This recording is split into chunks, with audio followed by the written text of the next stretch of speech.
This is Morning Motivation for Educators on the Bee Podcast Network. Learn about all the shows at beepodcastnetwork.com. You'll hear from a variety of formal and informal educators who help put this podcast together. If you'd like to contribute your voice to this show, please go to morningmotivationedu.com to apply. I am Danielle Nuhfer, an educator for over 20 years who went up against 2 bouts of serious teacher burnout before finally realizing that I needed to share what worked and what didn't with educators everywhere. This is when Teaching Well was born. At Teaching Well, I partner with schools who recognize that when they prioritize well-being, true teaching and learning can happen.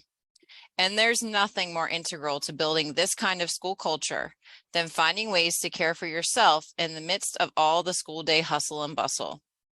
Building in these moments is what this show is all about and what I hope to bring to you each time I get the opportunity to speak with you here. And with that, let's begin. Today's morning motivation is giving you real solutions to the dark side of sunny summer vacation. Just to recap, a topic that generates so much interest with teachers I work with is how difficult summer vacation can be to adjust to, and the fact that educators just don't want to share the difficulty because other people don't understand. Last week, we shed light on this very real and common challenge. This week, we're moving into solutions. So what's a teacher to do who is feeling a little lost, uncomfortable, or overwhelmed with an open schedule ahead, but doesn't really want to talk about it for fear that those not in the teaching profession simply wouldn't understand? At Teaching Well, we always like to live and move into the solution. So here are some things that may assist you in having a more productive and empowered summer, where you spend time creating the life of your dreams instead of being lost in the uneasiness that summertime can often bring. Solution number 1. Do some journaling and set a summer intention. In those first few summer days, or when you realize you're in a funk, write down an intention or journal the direction you actually want your summer to move in. Do a focused free write where you write down all the things you would love to do this summer. From those writings, create an intention for what you want to actually accomplish this summer.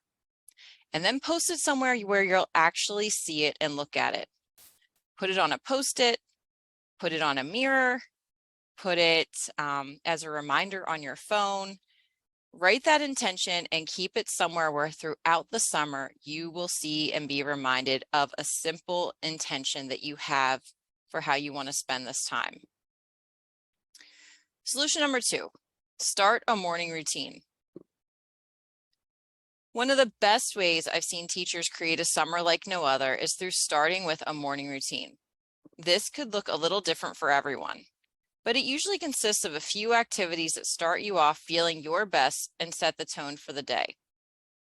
My morning routine may change slightly, but I usually have the same activities, and I might spend like 5 or 10 minutes before the rest of the house ends up waking up, and that 10 minutes that I've set aside for my own morning routine will absolutely set the tone for my day.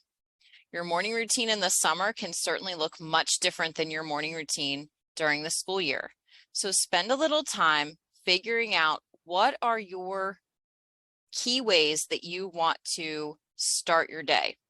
And then find 5, 10, 15 minutes of alone time. And that might mean finding yourself in a bathroom, in a room that you are not normally in, somewhere where you can find a little time to yourself and take that early morning time for you.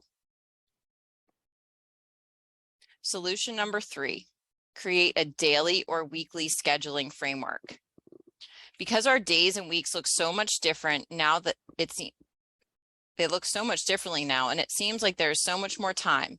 It may feel like we have all the time in the world to do summer activities, catch up with friends, or spend time on a hobby. Often we get to the end of the summer without doing any of the extra things that we were certain we would just fit in at some point. By creating a daily or weekly scheduling framework, we create places in our days and weeks for those special things that we want to focus on. You could actually schedule and reserve a place in your daily schedule where you do something different. Spend time working on a hobby, even if it's only 10 or 15 minutes, or something that you actually want to accomplish each day.